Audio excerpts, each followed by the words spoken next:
Our first topic of discussion today centers around the growing tensions between NATO, France, and Russia. Recently, France's contemplation of deploying troops into Ukraine has sparked disagreement within the NATO framework, primarily with Germany.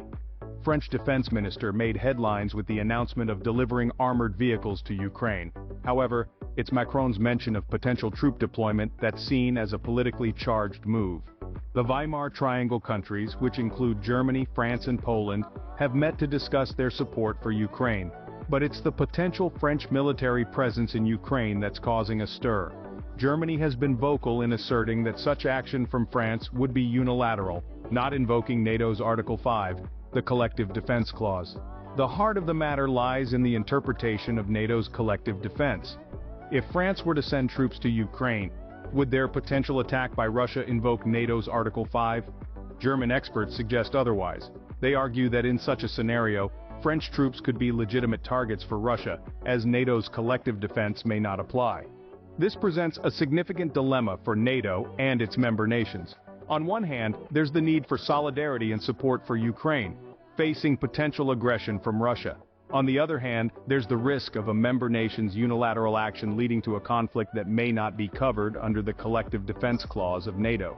So, the question that hangs in the air is, would NATO's collective defense apply in such a scenario? Diving deeper into the NATO-France dilemma, let's explore France's military strategy in this complex situation. France's contemplation of deploying troops to Ukraine isn't a decision made in haste.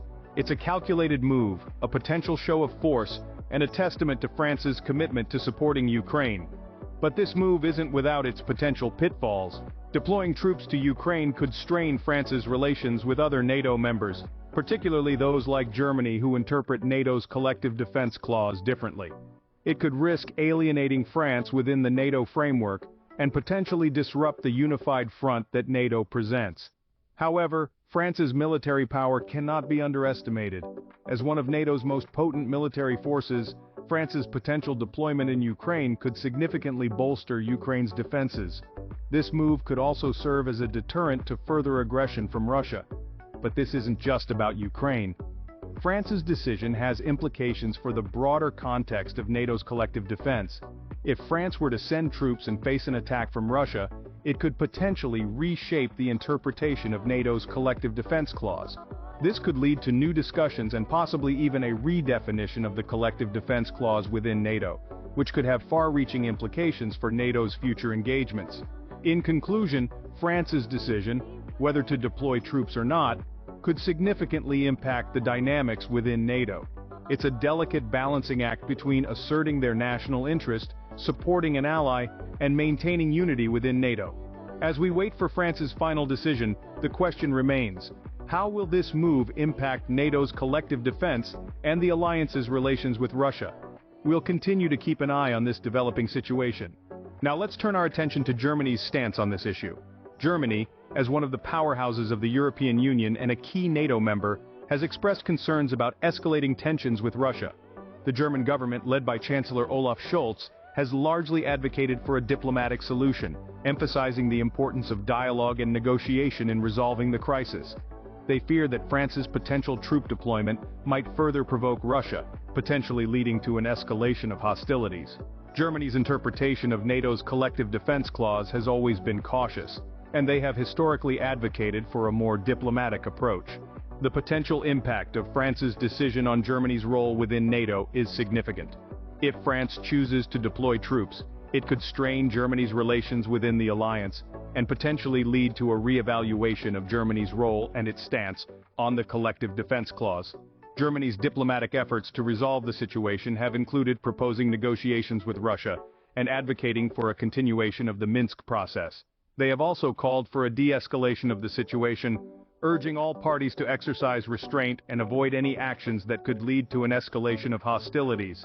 In conclusion, Germany's response to France's potential troop deployment will be crucial in shaping NATO's future. It's a delicate balancing act between maintaining unity within the alliance, ensuring security in Europe, and managing relations with Russia. As we wait for the dust to settle, we'll keep an eye on Germany's actions and their implications for NATO's future. Now let's switch gears and take a look at the skies where Russia is flexing its aerial muscles. Let's now dive into a hypothetical scenario, a Chinese attack on Hawaii, and why it wouldn't trigger NATO's Article 5. Article 5 is the cornerstone of the NATO alliance, stating that an attack on one is an attack on all. However, there are geographical limitations to this principle. Article 6 of the North Atlantic Treaty specifies that collective defense applies to attacks on member countries' territories in Europe or North America, on forces, vessels, or aircraft in these territories in the North Atlantic or in the Mediterranean. So what about Hawaii? Though part of the United States, Hawaii's location in the Pacific Ocean places it outside of the territories specified in Article 6. This unique status as a non-European U.S. state makes it vulnerable in the face of potential foreign aggression, such as a hypothetical attack by China.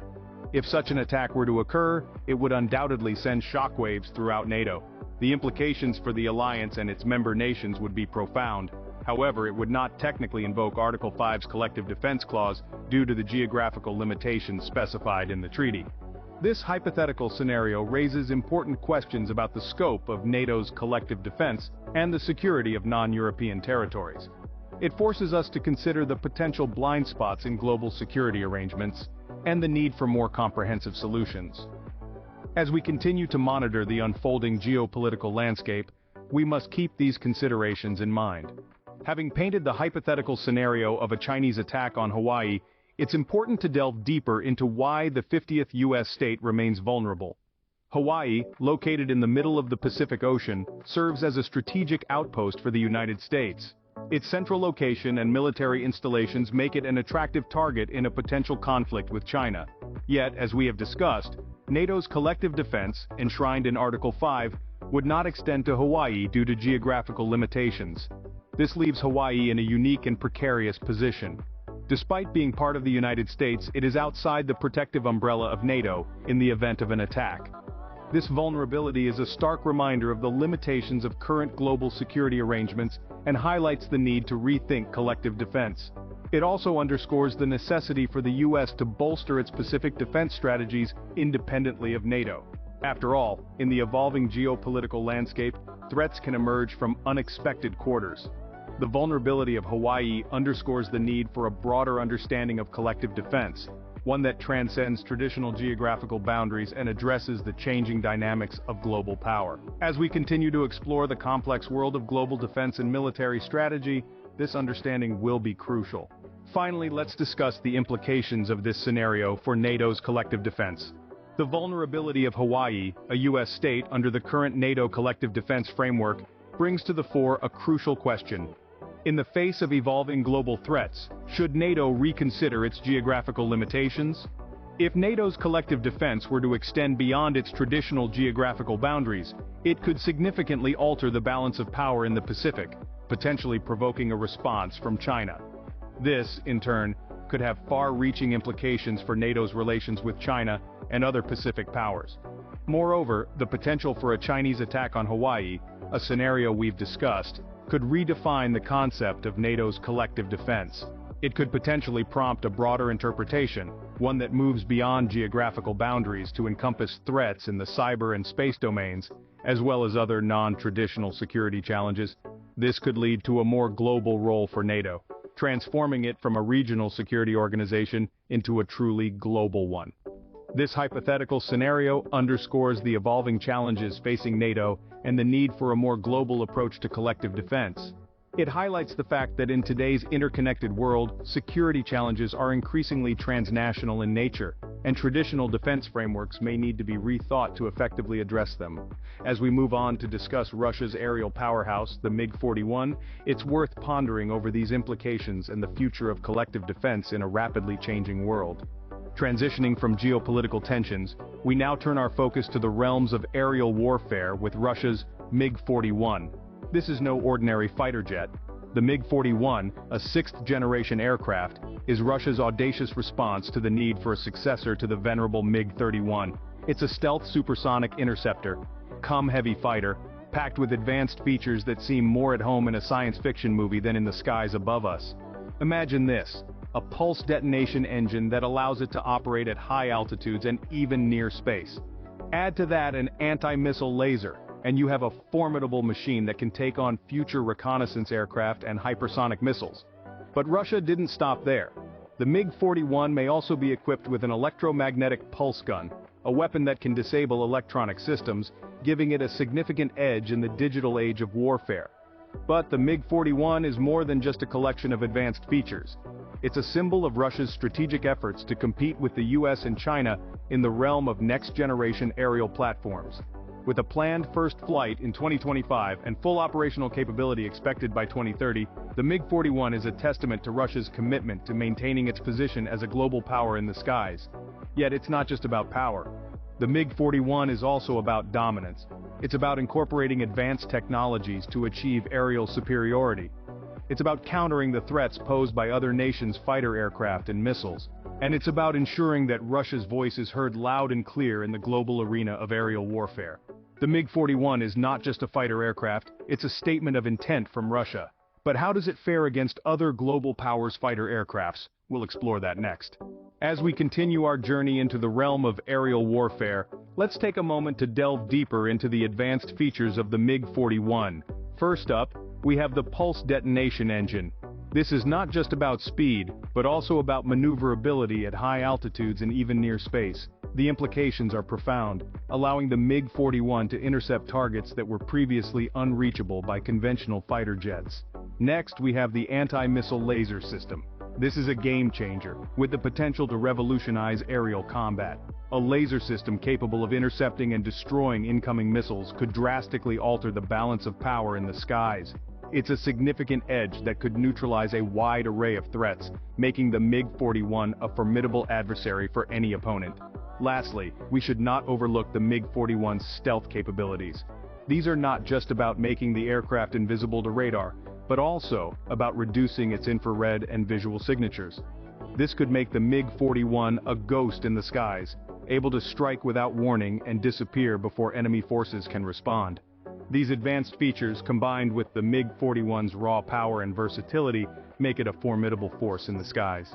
Having explored the advanced technical features of the MiG-41, we now shift our focus to its strategic role in Russia's aerial game plan.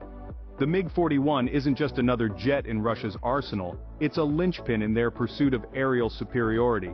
With its advanced features and potential to neutralize a broad range of threats, the MiG-41 could significantly influence the balance of power in the skies. The jet's speed, high-altitude capabilities, and laser system make it an ideal choice for interception missions, while its stealth features enable covert operations. This combination makes the MiG-41 a multi-role aircraft, capable of both defensive and offensive missions.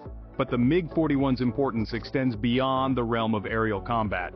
It is a key component of Russia's broader military strategy, which involves maintaining a robust, diversified defense force capable of responding to a variety of threats. The MiG-41's capabilities align with this strategy, providing Russia with a potent tool to counteract NATO's collective air power. In the grand chessboard of aerial warfare, the MiG-41 is a crucial piece for Russia, offering them strategic versatility and the potential to disrupt the status quo. As we move forward into an era of increasingly advanced technology and rapidly evolving threats, the role of aircraft like the MiG-41 will only grow in importance. But as we will see in our next segment, even the most advanced aircraft can face significant challenges when up against the combined might of NATO's collective air power. Our final topic today brings us to the recent joint exercises between Swedish JAS 39 Gripen fighters and Danish F-35 stealth jets. It's a fascinating display of Western fighter aircraft technology, showcasing capabilities that could potentially challenge the Russian aerospace forces. The Gripen E variant in particular stands out. Its advanced radar and missile systems make it a formidable opponent in the skies. This aircraft doesn't just fly, it dominates airspace with precision and power. The Gripen E's capabilities pose a significant threat to Russian fighters, a fact that has not gone unnoticed. Sweden's integration into NATO has also opened up a wealth of strategic opportunities. Coordinated tactics with F-35S and Eurofighter Typhoons have become a reality, providing a robust counter to Russian aircraft. But it's not just about the aircraft, it's about the technology that powers them.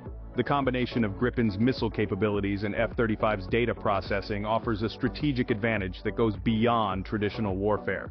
It's a new age of aerial combat, one where data is as crucial as firepower. This synergy provides a critical edge, allowing for a more effective response to threats. However, it's important to remember that every advantage has a counter. Russia's limited AWACS systems and lag in defense technology are challenges that need to be addressed.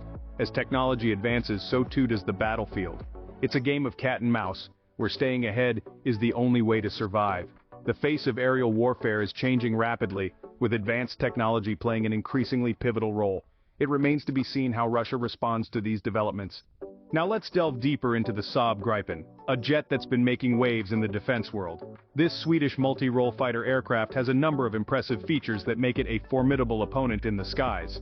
Firstly, the Gripen's advanced radar system, the Raven ES-05 ESA radar, sets it apart. This system can swivel in its nose cone, providing a significantly wider search field than most other fighter aircraft. The radar's ability to detect and track targets, even at low altitudes and high speeds, gives the Gripen an edge in aerial combat. Next, let's talk about firepower.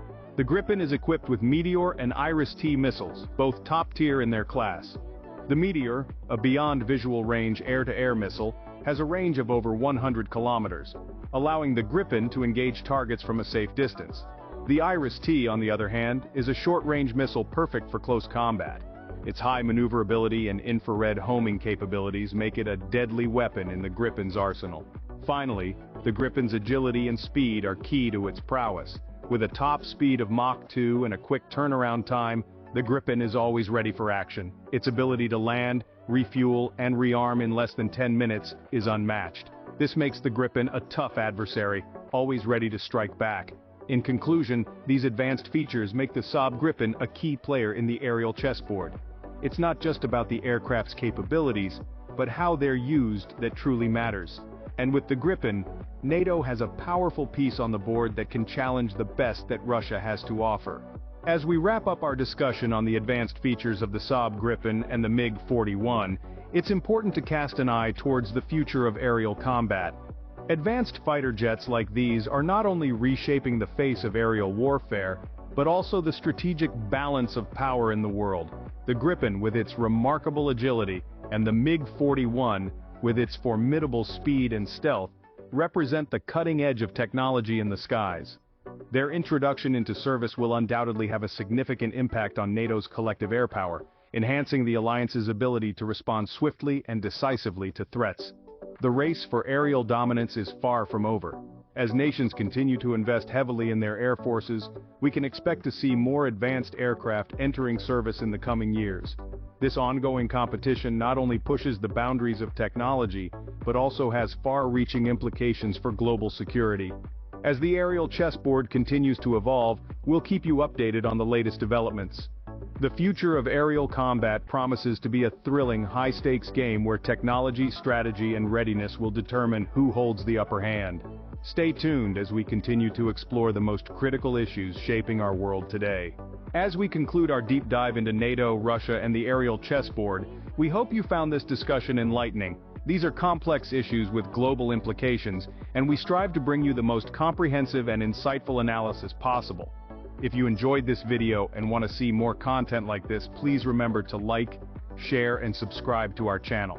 Your engagement not only helps our channel grow, but it also allows us to continue bringing you in-depth analysis on critical global issues. For those of you who want to go a step further, consider joining our channel membership. Your support enables us to produce more of these deep dives and continue shedding light on the most pressing issues shaping our world today. Your support means a lot to us and helps us continue to bring you these deep dives. From all of us here, thank you for watching and for your continued support. Stay tuned for more insightful content. Until next time, keep questioning, keep learning, and keep engaging with the world around you.